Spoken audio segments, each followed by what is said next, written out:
Et j'ai regardé l'anime le plus interdit au monde. Ouais. Et c'était quand même bizarre. Il y a pas mal d'animes qui se font interdire parce qu'ils touchent des sujets un peu trop extrêmes ou tout simplement qui ne respectent pas les normes de certains pays. Et c'est eux directement qui décident de l'interdire. J'ai été intrigué par une vidéo YouTube. C'était en anglais et comme je comprends pas, je me suis dit tiens, si j'arrive à lécher mon coude, est-ce que... non, c'est pas vraiment ce que j'ai dit. Je me suis dit je vais le regarder et je vais vous partager mon expérience. Comment est l'anime le plus banni au monde? Est-ce qu'il est bien ou est-ce qu'il est nul? Restez là parce que ça va être une masterclass. Aujourd'hui on va parler de l'anime Kite. Comme d'habitude, si t'as aimé la vidéo, tu peux lâcher un petit like, ça fait plaisir et ça aide beaucoup. Et répondez-moi en commentaire pour une potentielle vidéo également. Quel est l'anime le plus trash que vous ayez vu? Comme ça on pourra se faire un petit top. Je vous fais pas attendre plus longtemps. Francis, balance-moi ce petit générique.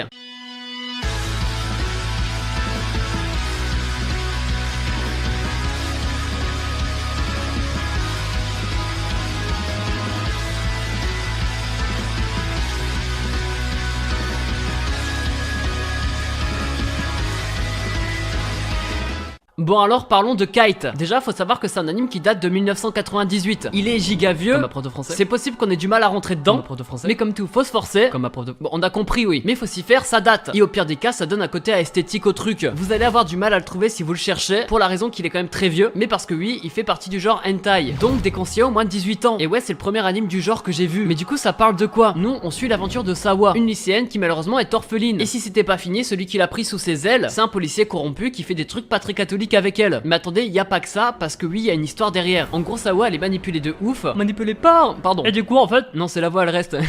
En gros, le policier lui promet de venger le décès de ses parents. Et en échange, elle doit commettre des crimes pour lui. Sauf que du coup, elle devient une tueuse en série. Et la vengeance arrive jamais. Mais heureusement pour elle, elle est pas toute seule, parce qu'un autre orphelin va arriver dans la série. Il s'appelle Oburi, et lui, c'est la compagnie qu'elle n'avait pas. Du coup, il va y avoir un lien particulier entre deux. En gros, ils se soignent mutuellement entre eux. Non, parce que faut dire, les pauvres, ils ont pas eu une enfance ouf. Ils vont même jusqu'à rêver d'une vie où, en fait, ils étaient pas assassins. Mais alors, c'est là où on se dit que l'intrigue tient la route. Et en vrai elle tient vraiment la route. Si on retire les scènes un peu hautes qui doit occuper 10% de l'anime seulement, on a là une histoire bien écrite. Mais alors pourquoi cet anime il est tant rejeté? Cancel de plusieurs pays, faut le faire et il y a sûrement une raison. Déjà faut savoir que l'ambiance de Kite est vraiment très sombre. Sawa est rentrée chez elle et a découvert ses parents morts. Depuis cette scène elle est plus vraiment comme elle était avant. Comme j'ai dit, elle fait des trucs pas très catholiques avec un policier parce que lui le manipule et en plus elle côtoie la mort tous les jours. Même si permettez-moi de me permettre, on parlera de comment elle assassine les gens parce que des fois on a l'impression que c'est un super héros. Mais ouais, l'ambiance est triste, le côté esthétique rend le truc encore plus triste et la fin on va pas en parler parce que vous allez être déçus et pas déçus parce que c'était nul mais bien déçus parce que c'était bien. Mais il y a quand même un mais, elle frustre de ouf. Il y a des meurtres en tout va, faut avoir le cœur bien accroché et s'ils sont autant protégés c'est parce qu'un mec de la police travaille avec eux. Du coup c'est compliqué de remonter jusqu'au meurtrier comme toutes les preuves sont effacées directement. Faut savoir qu'il y a plusieurs animes Kite mais la signature de Sawa c'est son pistolet un peu particulier parce qu'il a deux fonctionnalités. De 1 il y a des balles qui rentrent et qui explosent et de 2 les balles explosent directement. Ces modes là le choisit directement sur son pistolet, c'est soit c'est la couleur bleue, soit c'est la couleur orange, mais je sais pas quoi et quoi. Mais dans tous les Kites, elle l'aura. Pistolet rose, ou quand elle tire, ça fait un bruit bizarre, écoutez.